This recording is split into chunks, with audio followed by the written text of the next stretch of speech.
Shalom, peuple de Dieu, que la paix du Seigneur soit avec nous aujourd'hui. J'espère que c'est la pleine forme pour chacun d'entre vous. Tout le monde va bien, je l'espère. Nous allons parler aujourd'hui d'un sujet un peu essentiel. Il y a des personnes pour qui tout va bien. C'est-à-dire que sur cette terre, tout leur sourit dans tout ce qu'ils mettent la main, c'est le succès, tout ce qu'ils font, ça marche. Dès qu'ils sont quelque part, les portes leur sont ouvertes. Dès qu'ils sont dans une activité, ça prospère, tout va bien, tout roule comme sur des roulettes, comme on dit. Il y a cette catégorie de personnes. Il y a une autre catégorie pour qui les choses sont totalement contraires, pour qui les choses sont compliquées. Ils ont l'impression d'être partout face à des rocs, face à des rochers. C'est à cette catégorie de personnes que je voudrais parler aujourd'hui et surtout encourager aujourd'hui. Si vous êtes dans cette catégorie-là, où rien dans votre vie ne marche correctement, rien ne semble marcher, vous vous retrouvez toujours dans des choses compliquées, vous êtes toujours face à des situations difficiles, à des situations même incompréhensibles. Partout où vous mettez la main, c'est des choses qui ne marchent pas, qui échouent. Tout ce que vous faites, aucune de vos activités ne réussit. Vous commencez une activité, des problèmes. Vous commencez une deuxième activité, l'échec. Ou alors ça ne marche pas. Ou alors c'est au début, peut-être vous avez l'impression que bon, ça avance. Puis après, encore tout s'arrête. Vous commencez une autre activité. Soit c'est le statu quo, soit c'est la rétrogradation, soit totalement l'échec. Vous êtes là, peut-être vous voulez étudier, mais qu'est-ce qui se passe? Vous n'avez même pas d'argent, ce soutien financier là pour pouvoir étudier. Ou alors vous avez étudié, vous avez des diplômes, mais voilà vos diplômes qui se transforment seulement en des bouts de papier. Vous n'avez pas le métier mérité. Vous n'avez pas ce métier-là qui correspond à votre diplôme, qui correspond même aux études que vous avez faites. Vous vous retrouvez peut-être dans votre vie maritale, votre vie conjugale, mais c'est problème sur problème avec votre conjoint, tension sur tension. Est-ce que vous vous retrouvez avec vos enfants, vous faites face à la rébellion de vos enfants, à toutes sortes de problèmes dans la maison? Quelle est maintenant cette vie-là que vous vivez au point où vous dites vraiment j'en ai marre, vraiment qu'est-ce qui ne va pas, vraiment dans ma vie là, c'est quoi véritablement le problème? Vous avez beau prier, c'est comme si le ciel au-dessus de vous est terrain. Vous avez beau prier, c'est comme si Dieu est distant. Vous avez beau prier, c'est comme si bon Dieu est devenu silencieux. Il ne vous entend pas ou il ne vous écoute même pas, il ne prête pas attention à vous. Vous vous dites vraiment, est-ce que ce Dieu-là même existe? Est-ce que ce Dieu-là me voit? Depuis autant d'années, je suis dans ces problèmes. Est-ce que même il me voit là? Est-ce qu'il se soucie même de moi? Est-ce que là où je suis, est-ce qu'il prête attention à moi? Est-ce que vous êtes tellement bloqué de toutes parts? Il y a des gens qui sont assaillis de toutes parts. Il n'y a pas un seul aspect de sa vie où ils vont dire, ici au moins j'ai la paix, ici au moins j'ai la tranquillité. Rien ne marche, rien n'est productif dans leur vie, rien n'avance. Ils sont là finalement, ils se disent, bon, qu'est-ce que je vais donc faire? Finalement, qu'est-ce que je vais donc faire? J'ai déjà essayé ça, bloqué. J'ai essayé ça, bloqué. J'ai essayé de la bloquer. J'ai même changé de quartier, je suis bloqué. Je change même de pays, je suis toujours bloqué. Là même, je suis en Europe, mais je suis toujours bloqué. Est-ce que vous vous retrouvez dans cette situation où vous êtes assailli de toutes parts, où vous vous dites même, en plus, je n'ai ni de repos, ni le jour, ni la nuit, je ne peux pas fermer l'œil. Dès que je ferme l'œil le jour, c'est toutes sortes d'activités démoniaques. Dès que je ferme l'œil la nuit, c'est toutes sortes d'oppressions, oppression le jour, oppression la nuit, oppression dans les pensées. Là, sur le plan financier, je ne sais même pas comment manger. Sur le plan financier, je ne sais même pas ce que me réserve demain parce que je n'ai rien. Je dois toujours compter, compter, compter, faire attention aux dépenses parce que je ne sais même pas comment subvenir à mes propres besoins, aux besoins de ma maison, aux besoins de mes enfants. Est-ce que vous êtes totalement assailli peut-être même par la sorcellerie familiale? Vous êtes là, vous vous demandez, mais qu'est-ce qui ne va pas? Qu'est-ce qui ne va pas? C'est toutes sortes d'oppressions sur votre vie. Vous vous retrouvez même au travail. On commence maintenant à vous parler de licenciement. On commence à vous parler, bon, on ne veut plus de vous. Ou avec vos collègues, c'est toujours toutes sortes de problèmes, toutes sortes d'histoires. Est-ce que vous vous retrouvez dans ce genre de situation? C'est à vous que je veux parler ce matin. C'est à vous que je veux parler ce matin. Est-ce que vous savez que il y a un psalmiste qui s'est retrouvé dans la même situation que vous, où il était totalement assailli. Il y a des personnes qui sont comme ça, des familles où on a déjà décidé, il y a déjà un code où on a dit dans cette famille ici, personne ne doit réussir. Dans cette famille ici, là, ils doivent tous être des esclaves et travailler, ne jamais avoir même un salaire, ne jamais être rémunéré à juste cause. Il y a des familles avec des codes pour tous les hommes, des codes pour toutes les femmes. On va dire peut-être que dans cette famille-là, que personne ne puisse rien faire, que personne ne puisse réussir. Dans cette autre famille, on va peut-être déclarer, oui, voilà, dans cette famille-là, je ne veux pas que les filles accouchent, je ne veux pas que les filles se marient, je ne veux pas que les filles aient des diplômes, je ne veux pas que les filles aillent à l'école. Ce monde des ténèbres est vraiment méchant. Est-ce qu'il y a un code qui te suit? Est-ce qu'il y a un code qui te suit? Lis ce que la parole de Dieu dit. Au psaume 94, à partir du verset 20, le psalmiste a dit, ont-ils partie liée avec toi? Les magistrats de malheur. C'est la question qu'on te pose aujourd'hui. Est-ce que ces magistrats de malheur-là interviennent dans ta vie d'une manière ou d'une autre, qui façonnent l'oppression à l'aide du code, qui t'oppriment jour et nuit, t'oppriment dans tout ce que tu fais, dans toutes tes activités. La suite dit quoi? Ils s'attroupent contre la vie du juste et condamne le sang innocent. Tu es là, tu es innocent. Tu es là, tu es juste. Tu cherches à marcher selon les voies de Dieu. Tu te dis, bon, je fais des efforts pour ne pas pécher. Je fais des efforts pour plaire à Dieu. Pourtant, je sers Dieu. Pourtant, je suis là, je me lève tôt pour prier. Pourtant, je suis là, je suis dans la maison de Dieu. Pourtant, je suis fidèle à l'église. Pourtant, je suis fidèle dans mes offrandes et tout. Pourtant, je donne à Dieu. Pourtant, je donne aux hommes. Je fais le monde à gauche, à droite. Je suis toujours là en train d'aider les gens. Pourtant, je fais du bien. Pourtant, je ne fais de mal à personne. Mais pourquoi est-ce qu'ils s'attroupent contre moi, ces magistrats de malheur?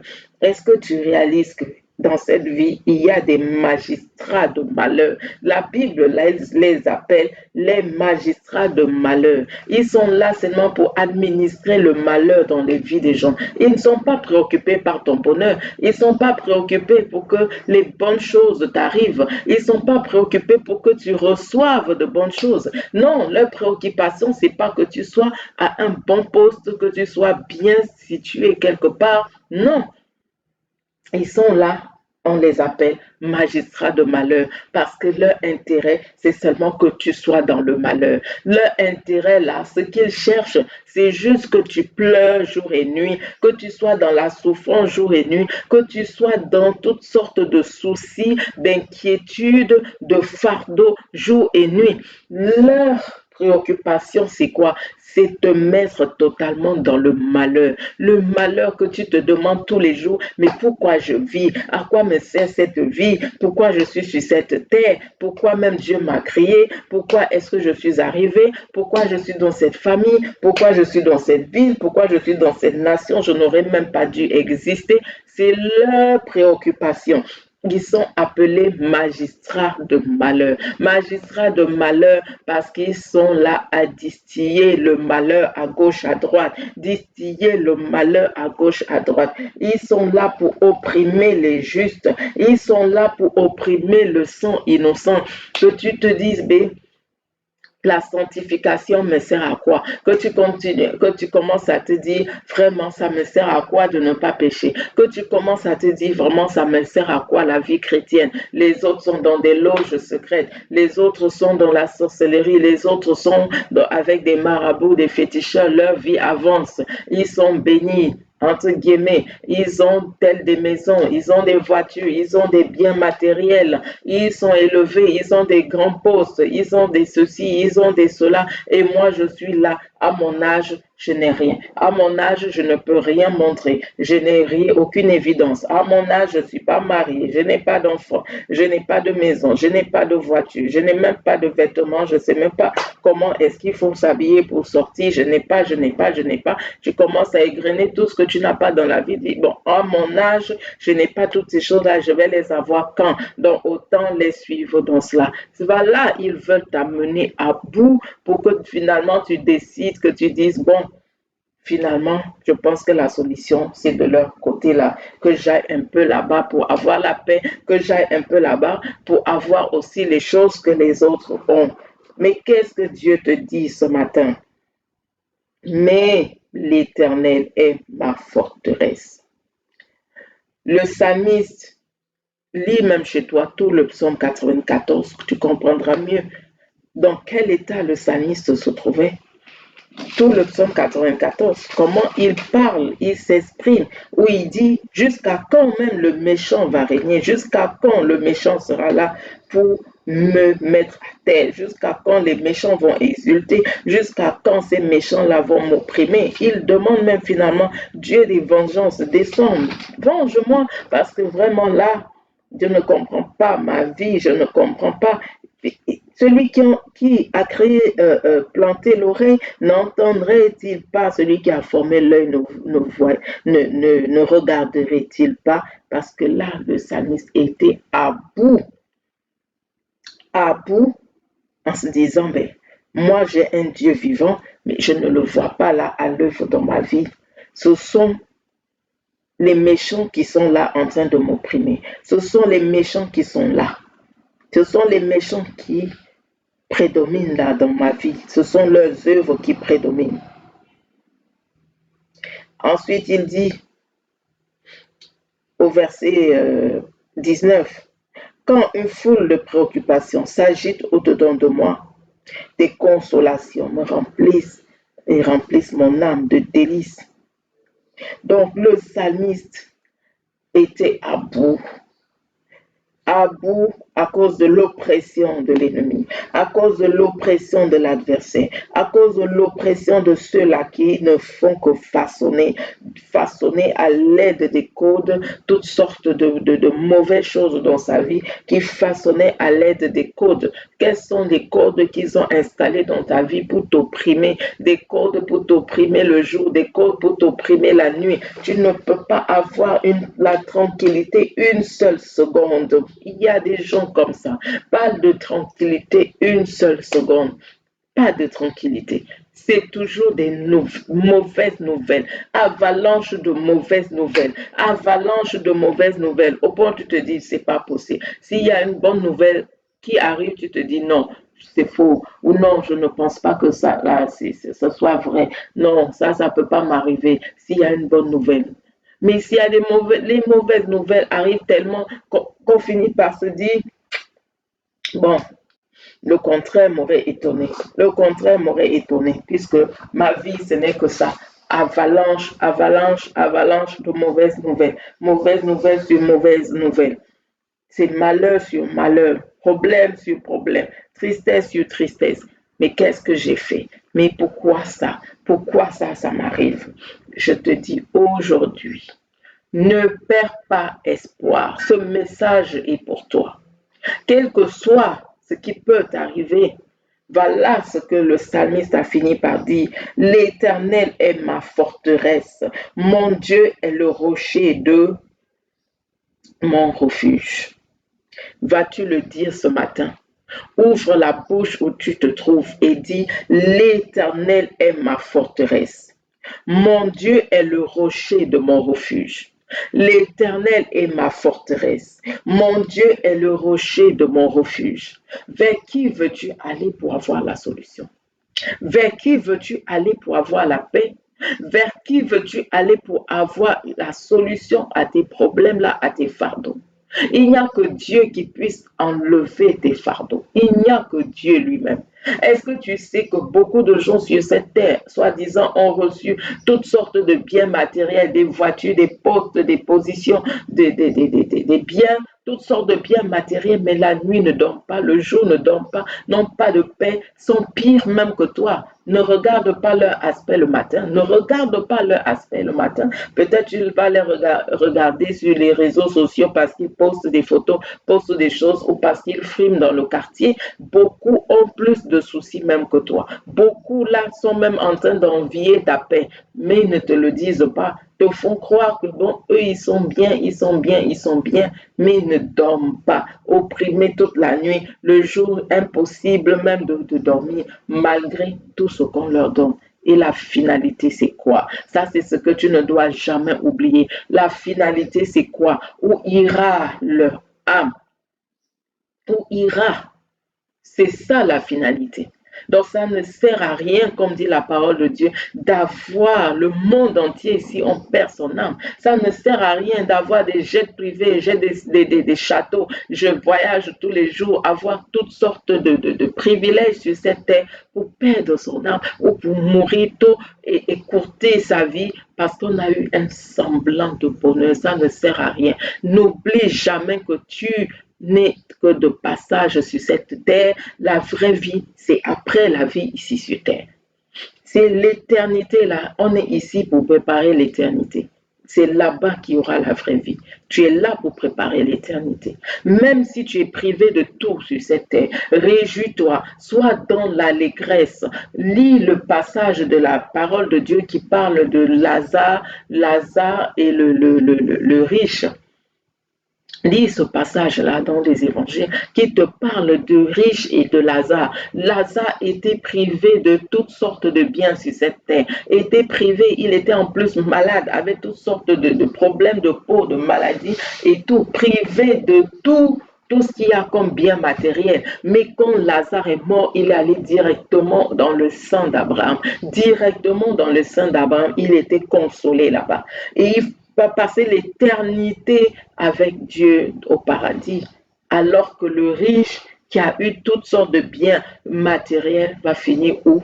Il a fini en enfer, où il implorait, oh, je veux aller là-bas. On a dit non, il y a un abîme entre l'enfer et le paradis. Personne ne peut passer de l'enfer au paradis parce qu'il y a un abîme entre l'enfer et le paradis. Dès que tu vas en enfer, c'est fini. Il n'y a plus rien à faire. La parole de Dieu dit, après la mort vient le jugement. Il n'y a rien d'autre à faire. Même si ceux qui restent sur terre disent qu'ils intercèdent pour toi, disent qu'ils prient pour toi, disent qu'ils font des aumônes pour toi, disent qu'ils font toutes sortes de messes pour toi, ça ne changera pas ta condition. Tu es mort, tu es mort. Après la mort vient le jugement, où c'est l'enfer si tu n'as pas accepté Jésus-Christ comme Sauveur et Seigneur sur cette terre, où tu vas au paradis dans le sang d'Abraham, rejoindre donc Jésus-Christ, le Sauveur que tu as accepté quand tu étais sur terre. C'est ici qu'on prépare l'éternité. Donc, si tu n'as pas encore reçu Jésus, fais-le. Reçois Jésus. Si tu es dans des problèmes, si rien ne marche, que l'Éternel soit ta forteresse et qu'il soit le rocher de ton refuge. Que ce ne soit pas les biens matériels qui viennent te séparer de Dieu, te séparer de la grâce de Dieu, te séparer de l'amour de Dieu, pas les biens matériels, pas les positions terrestres, non. Dieu est au contrôle de tout et te donnera des bonnes choses en temps opportun. Sois patient, sois patient, sois patient. Sois encouragé en ce jour et dis-toi, aujourd'hui, même si c'est dur, demain ça ira. Et même si Dieu décide que bon, sur cette terre, je vais être privé de biens matériels. Ce n'est pas grave, c'est son amour pour moi qui compte, c'est l'éternité que je vais passer avec lui qui compte. C'est l'éternité, c'est l'éternité. Et Dieu finira même par te bénir sur cette terre parce qu'il se plaît à voir ses enfants bénis. Il se plaît à remplir ses enfants de toutes sortes de bénédictions parce que Jésus-Christ s'est fait pauvre à la croix afin que nous soyons enrichis, nous, ses enfants.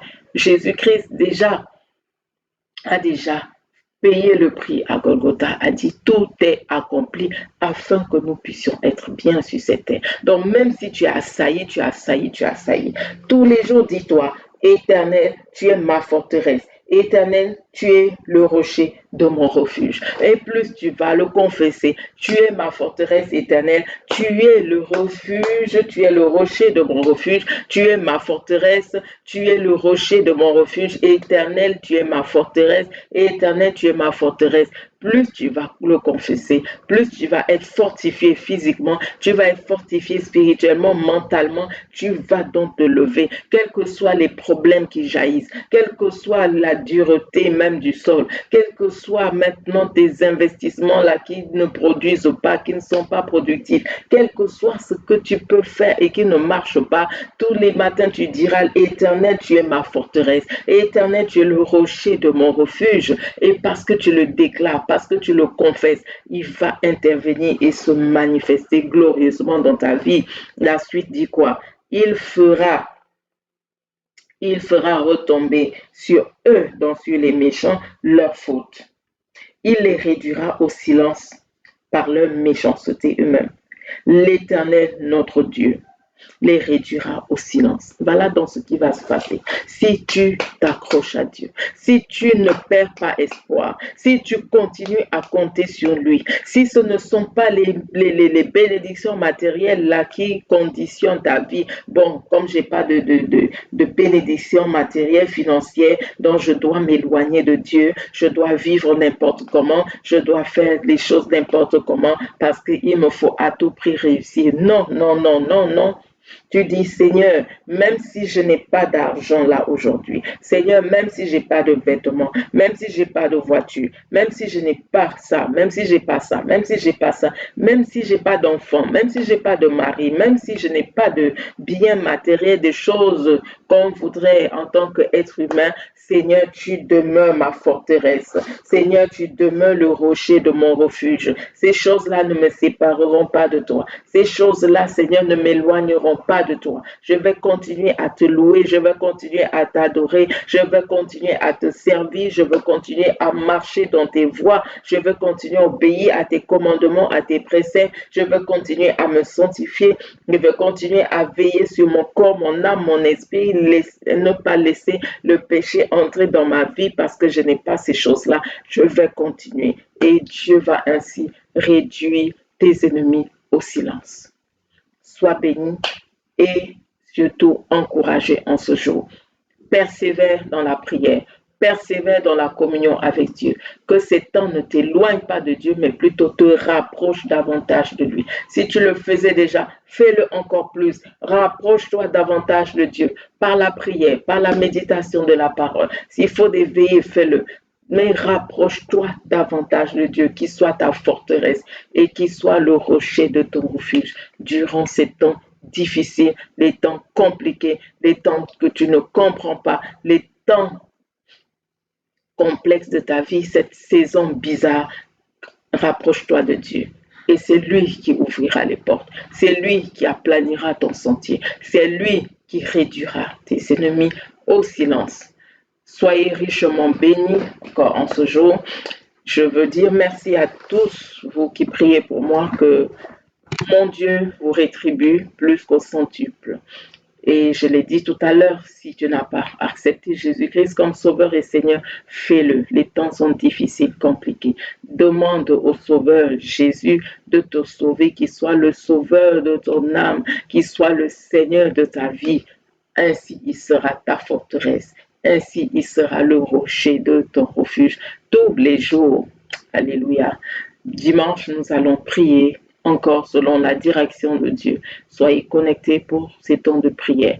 Le groupe de prière existe également pour recevoir un sujet de prière tous les jours. Donc, abonnez-vous, inscrivez-vous que dans le groupe de prière, si vous ne l'avez pas encore fait, afin de recevoir tous les matins un sujet inspiré pour pouvoir prier et tout. Il y a le groupe également de la chaîne WhatsApp pour recevoir une parole de foi chaque matin. Une parole de foi qui va vous permettre d'être debout. Quand vous lisez la parole de foi du matin ou quand vous revenez sur les paroles qui ont déjà même été postées avant, vous lisez comme si vous lisiez un calendrier. Ça booste de votre foi. Vous comprenez que vous devez tenir debout. Vous devez rester debout. Vous devez persévérer. Vous devez tenir bon. Abonnez-vous afin d'avoir cette parole de foi-là. Chaque matin, une parole de foi. Que Dieu nous bénisse richement. Si vous êtes à Dakar, n'hésitez pas à nous rejoindre. Nous sommes au plateau. L'église s'appelle Beth Salel. Rejoignez-nous afin qu'ensemble nous puissions adorer notre Dieu, notre Sauveur. N'hésitez pas à me contacter, que ce soit par Messenger, que ce soit directement. Il y a un numéro de téléphone également qu'on met en description ou en commentaire. N'hésitez pas. Contactez-nous. Nous sommes à votre disposition. Soyez richement bénis. À une très prochaine vidéo si Dieu le veut. Shalom.